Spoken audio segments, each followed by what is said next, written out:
বাসায় থাকা সাধারণ উপকরণ দিয়ে নাস্তা তৈরি করতে আমার বেশ ভালোই লাগে। আর আজকের রেসিপিটি হচ্ছে মুচমুচে আলুর খাস্তা।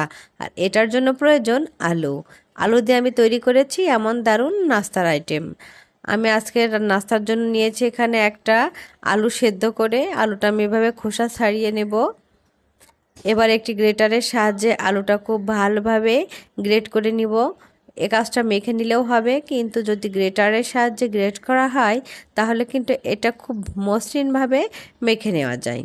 সেদ্ধ আলুটা গ্রেট করা হয়ে গেছে। এবার একটি প্যানে আমি একটু তেল নিয়েছি এবং তার ভিতর দিয়ে দিলাম কালিজিরা, আর দিয়ে দিলাম সামান্য শুকনো লঙ্কার গুঁড়া, আর দিয়ে দিলাম ধনেপাতা দিয়ে এবার দিয়ে দিলাম আমি স্বাদ মতো লবণ। এবার একটু নাড়াচাড়া করে আমি এর ভিতরে দিয়ে দিলাম 1 চামচ সুজি। সুজিটা দিয়ে আমি একটু নাড়াচাড়া করে নিব। সুজিটা কিন্তু আগেই ভাজা ছিল, যাদের ভাজা না থাকবে তার আগে একটু ভেজে নেবেন। এবার আমি 1 কাপ দিয়ে দিলাম ময়দা। সব কিছু দিয়ে আমি খুব ভালোভাবে নাড়াচাড়া করে নেব। এক্ষেত্রে চুলার আঁচটা খুবই লো রাখতে হবে।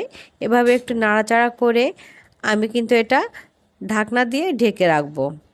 তাহলে কি হবে যে এটা খুব নরম হয়ে যাবে। চুলাটা কিন্তু অবশ্যই অফ করে রাখতে হবে, অফ করে ঢাকনা দিয়ে ঢাকতে হবে। এবার আমি যে আগে গ্রেট করে সেদ্ধ আলুটা রেখেছিলাম সেটা দিয়ে আমি মেখে নিব। এক্ষেত্রে বলে রাখি, যাদের আলুটা আরেকটু বেশি পরিমাণে থাকবে তাদের হয়তো পানি দেওয়া না লাগতে পারে। আমার একটু পানি প্রয়োজন হয়েছিল, তাই হাতের পরে নিয়ে আলতো করে নিয়ে মেখে নিলাম। খুব ভালো একটি সফট ডো হয়ে গেছে। আমি এক্ষেত্রে বেলার জন্য কোনো প্রকারের তেল বা আটা ময়দা কিছুই ব্যবহার করিনি। এক্ষেত্রে একটু চাপ দিলেই বেলুন দিয়ে এমন একটু পাতলা মোটার মাঝামাঝি একটা রুটি তৈরি হবে।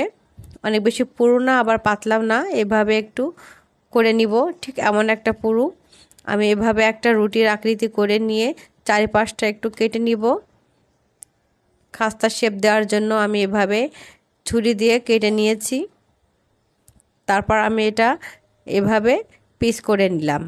সবগুলো আমি একইভাবে বানিয়ে নিয়েছি। এবার একটি প্যানে আমি তেল গরম করতে দিয়ে মিডিয়াম আঁচে সমস্ত আলুর খাস্তাগুলো দিয়ে ভেজে নিব। খুব দারুণ মুচমুচে হয়, অল্প সময়েই তৈরি করে নেওয়া যায়।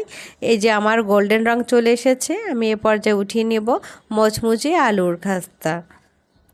রেসিপিটা কিন্তু খুবই অসম্ভব মজার, ছোট থেকে বড় সবাই পছন্দ করবে।